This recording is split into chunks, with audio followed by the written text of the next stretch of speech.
임팩트 픽스에서 일반적인 어드레스로 들어오면 체중이 5대5로 바뀌지 않을까요? 근데 이게 정지된 상태가 아니라는 거죠. 정적인 상태가 아니에요.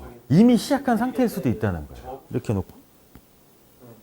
이게 뭐냐면 결국은 우리가 골핑머신 관점에서 보면 임팩트 픽스를 하면 왼쪽이 높아지면 체중의 분배가 왼발로 더 가는 거잖아요. 근데 우리가 이 상태로는 백스윙 때 원심력을 만들 수가 없잖아요. 그럼 이 상태에서 내가 돌아오려면 체중이 일로 넘어가줘야 되거든요. 근데 이건 어떻게 보면 내가 이렇게 놓고 자연스럽게 나오는 건데 이거를 잘못하면 뭐냐면 스웨이가 나오고 임팩트 픽스에서는 당연히 왼쪽이 높고 오른쪽이 낮겠죠. 이렇게 임팩트가 되겠죠. 근데 저기서 말하는 스탠다드 어드레스 상태로 돌아오면 얘는 그러면 클럽 헤드가 손보다는 어디에 있는 게 가장 자연스럽까요? 더 뒤에 있는 게 자연스럽지 않을까요? 이 상태에서 스윙이 시작이 되면 어떻게 되냐면 순서가 얘는 벌써 시작을 한 거죠. 가운데로 들어왔으니까. 그 다음에 순서가 그렇죠. 손, 그 다음에 클럽 헤드, 맨 나중에 끌려오죠. 레그라는 게 뒤따라오다는 얘기인 거잖아요. 그러니까 이게 레그인 거죠. 이 클럽 헤드랑 이 손의 위치를 한번 봐보세요. 손이 어디 있나요? 클럽 헤드보다. 뒤에 있잖아요. 배너관 같은 경우는 임팩트 픽스에서 이렇게 보면 왼손을 버티거든요. 왜 그럴까요? 배너관이 저렇게 손을 버티고 있는 이유? 골반만 이렇게 가잖아요. 배너관은 이렇게 양손을 놓고. 그리고 어드레스를 한번 봐볼게요. 어드레스 위치는 백스트로크를 시작할 수 있는 모든 위치래요. 임팩트 픽스에서 시작할 수도 있고 때로는 우리가 이제 흔히 얘기하는 양손이 가운데로 들어오는 상태에서도 스윙을 할 수 있다는 얘기인 거거든요. 그래서 일반적인 어드레스 상태는 왼손목은 벤트, 오른손목은 플랫, 그 다음에 클럽 페이스와 클럽 샤프트는 스퀘어, 그 다음에 체중은 고르게 분포되어 있고 허리는 목에서부터 똑바로 잘 펴져 있어야 된대. 그리고 여기서도 얘기를 하죠. 특별한 목적을 제외하고 어드레스는 절대 임팩트 위치가 아니래요. 그러니까 아까 그 프로님이 말씀한 게 이건 거예요. 임팩트 픽스에서 어드레스를 왔다는 얘기는 뭐냐면 어떻게 보면 얘는 백스윙을 시작한 단계일 수도 있거든요. 근데 이거를 반대로 여기서 시작을 해서 이렇게 밀어놓고 하려고 하다 보면 반대로 움직일 수도 있다는 거죠. 어드레스는 체중 이동 방향 사이 중간에 유동적인 위치래요. 이건 무슨 얘기일까요? 유동적인 위치? 자, 그럼 우리가 임팩트 픽스를 하면 체중이 왼발 오른발로 따지면 비율이 어떨까요? 임팩트 픽스 상태면 이게 들어오는 거는 여기서 임팩트 픽스에서 일반적인 어드레스로 들어오면 체중이 5대5로 바뀌지 않을까요? 근데 이게 정지된 상태가 아니라는 거죠. 정적인 상태가 아니에요. 이미 시작한 상태일 수도 있다는 거예요. 이렇게 놓고 이게 뭐냐면 결국은 우리가 골핑머신 관점에서 보면 임팩트 픽스를 하면 왼쪽이 높아지면 체중의 분배가 왼발로 더 가는 거잖아요. 근데 우리가 이 상태로는 백스윙 때 원심력을 만들 수가 없잖아요.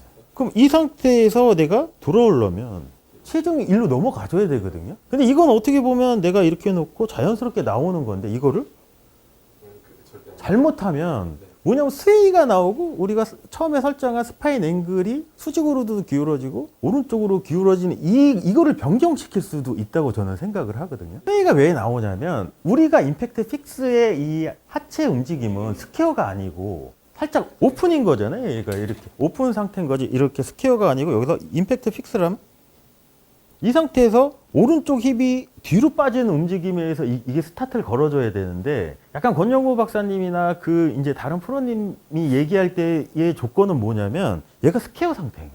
여기서 보내라고 하니까 이거랑 어드레스에서 바디는 스탠다드래요. 골반 스퀘어, 그 다음에 어깨 스퀘어 상태겠죠. 왼쪽 골반이 높아지면 왼쪽 어깨 높아지죠. 그럼 여기서 그러면 우리가 어깨 정렬을 보면 왼쪽이 높고 오른쪽이 낮은 거죠. 그럼 여기서 골반이 제자리를 찾아오면 얘도 영향을 받아서 이 기울음이 어느 정도 사라지겠죠.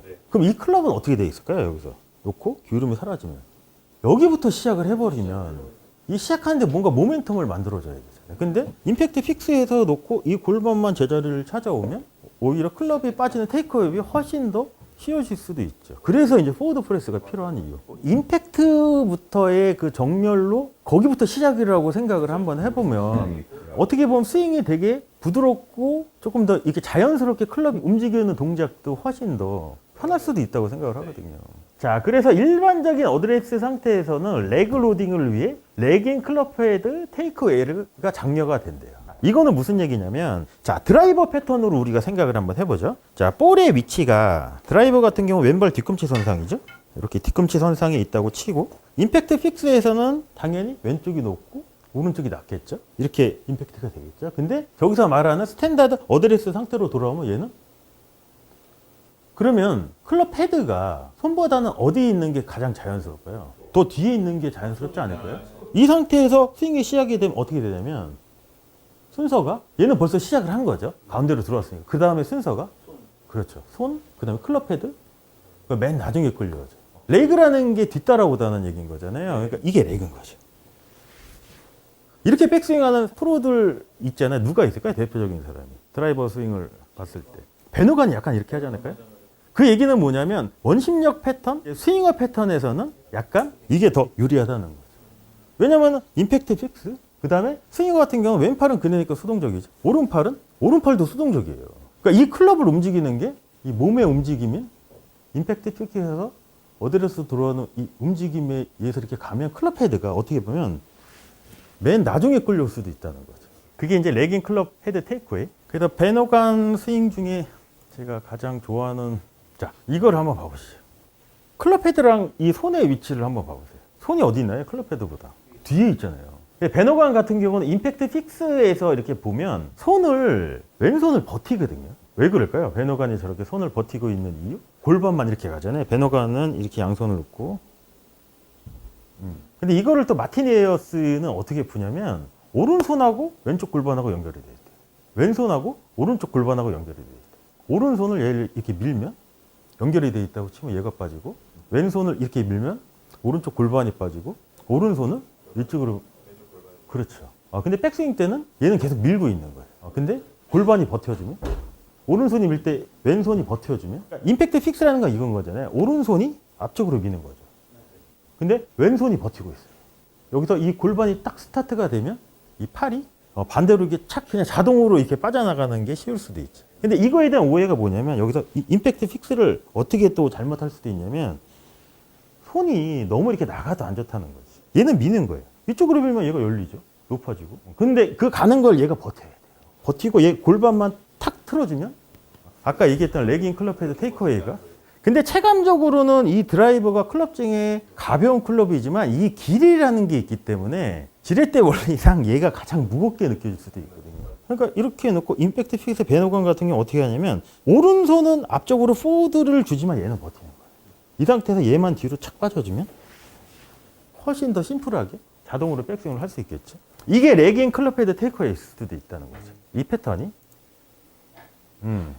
그리고 이렇게 하는 또 이제 선수가 또 있잖아요. 제이슨 더프너도 약간 이 패턴으로 하죠. 그리고 대표적인 게 이 그렉 메거튼, 레깅 클럽 헤드 테이크어웨이 하는 사람.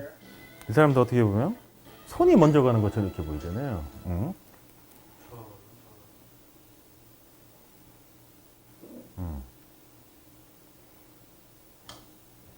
이렇게 빠지지 않나요? 놓고.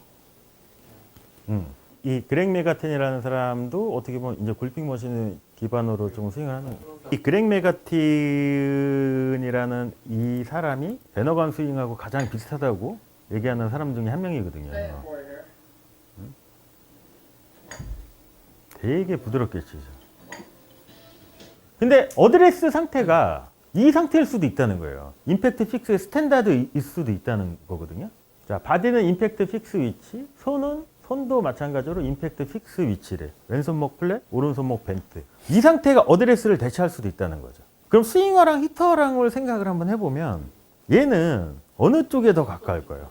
히터 쪽에 가깝다는 거죠. 그럼 여기서 놓고 임팩트 픽스에서 그냥 가르쳐도 되겠죠. 왼손목이 자 플랫이고 웨지를 잡고 오른손목이 벤트면 이 클럽 헤드는 이번에는 반대로 손보다 클럽 헤드가